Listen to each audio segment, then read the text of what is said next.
கர்த்தருடைய பரிசுத்த நாமத்திற்கு ஸ்தோத்திரம் உண்டாவதாக. கர்த்தராகிய இயேசு கிறிஸ்துவின் நாமத்தில் உங்களுக்கு கிருபையும் சமாதானமும் உண்டாவதாக.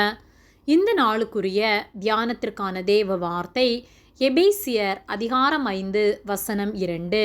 கிறிஸ்து நமக்காக தம்மை தேவனுக்கு சுகந்த வாசனையான காணிக்கையாகவும் பலியாகவும் ஒப்பு கொடுத்து நம்மில் அன்பு கூர்ந்தது போல நீங்களும் அன்பிலே நடந்து கொள்ளுங்கள்.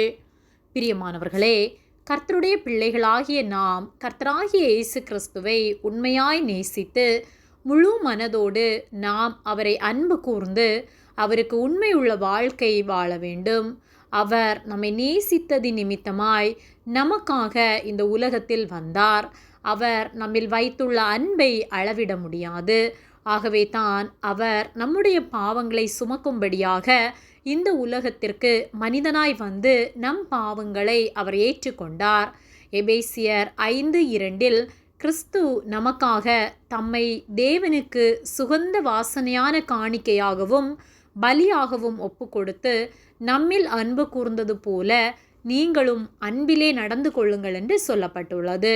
அவர் நம்மேல் வைத்த அன்பி நிமித்தமாய் தேவனுக்கு முன்பாக நம்மை ஆசாரியர்களாய் பரிசுத்த ஜாதியாய் நிறுத்தும்படியாக தம்மை பலியாக ஒப்பு கொடுத்தார். ஏனெனில் அவர் நம்மில் வைத்த அன்பி நிமித்தமாய். அவர் நம்மேல் வைத்த அன்பை போல நாமும் ஒருவருக்கொருவர் அன்பு கூர்ந்து வாழ வேண்டும். கர்த்தரை முழு இருதயத்தோடு நேசிக்க வேண்டும். அதை போல கர்த்தருடைய கரத்தினால் உண்டு பண்ணின சக மனிதர்களிடத்திலே ஏற்றத்தாழ்வு இல்லாமல் அன்பு கூறுகிறவர்களாய் இருக்க வேண்டும். ஏழை பணக்காரன் என்ற வித்தியாசம் பாராமல் நாம் அன்பு செலுத்த வேண்டும். அநேகர் ஏழைகளிடத்தில் ஒரு விதமாகவும் செல்வாக்கு உள்ளவர்களிடத்திலே மற்றொரு விதமாகவும் பேசி பழகுவார்கள். நாம் அப்படிப்பட்டவர்களாக இல்லாமல் எந்த பாகுபாடும் இல்லாமல் நாம் அனைவரையும் ஒன்று போல நேசிக்கிற இருதயம் உள்ளவர்களாய் இருக்க வேண்டும். நம்முடைய இருதயத்திலே ஏற்றத்தாழ்வு இருக்குமானால் நாம் கர்த்தரை உண்மையாக நேசிக்கவில்லை. கர்த்தர் நம்மை ஏற்றத்தாழ்வோடு பார்ப்பாரானால் நாம் இந்த உலகத்தில் நிலைத்திருக்க முடியாது. அவர் நம்மையும் நேசித்து நமக்காகவும் இரத்தம் சிந்தி அவர் எப்படி ஏற்றத்தாழ்வு இல்லாமல் உண்மையாய் நம்மை நேசிக்கிறாரோ அப்படியாக நாமும் அன்பிலே நிலைத்திருப்போம். அவருடைய பிள்ளைகளாகிய நாம் அவரை போல ஒவ்வொரு நாளும் வாழ்வோம். பரிசுத்த வாழ்க்கை வாழ்வோம்.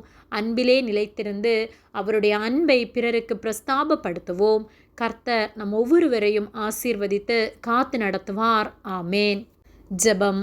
எங்களை அதிகமாக நேசித்து வழிநடத்தி வருகிற எங்கள் அன்பின் பரிசுத்த பிதாவே, இந்த நாளையும் நாங்கள் காணும்படியாக நீர் எங்களுக்கு ஜீவனை தந்த அன்பிற்காக நன்றி செலுத்துகின்றோம். நாங்கள் தியானித்த வார்த்தையின்படியே நாங்கள் ஒருவருக்கொருவர் அன்பு செலுத்தி உண்மை உள்ளவர்களாய் வாழ உம்முடைய பிள்ளைகள் என்பதை பிறர் அறிந்து கொள்ளுகிற வகையில் உம்முடைய அன்பை பிரஸ்தாபப்படுத்தி வாழ நீர் உதவி செய்யும்படியாய் ஜெபிக்கின்றோம். உம்மை போல எங்கள் ஒவ்வொருவரையும் மாற்றும்படியாய் ஜெபிக்கின்றோம். பரிசுத்தத்தோடு எங்களை காத்து கொள்ள நீர் உதவி செய்வதற்காக நன்றி செலுத்துகின்றோம். எங்களை உம்முடைய கரத்திலே ஒப்பு கொடுக்கின்றோம். இயேசுவின் நாமத்தில் ஜெபிக்கின்றோம் பிதாவே. ஆமேன். கர்த்தர் உங்களை ஆசீர்வதிப்பாராக.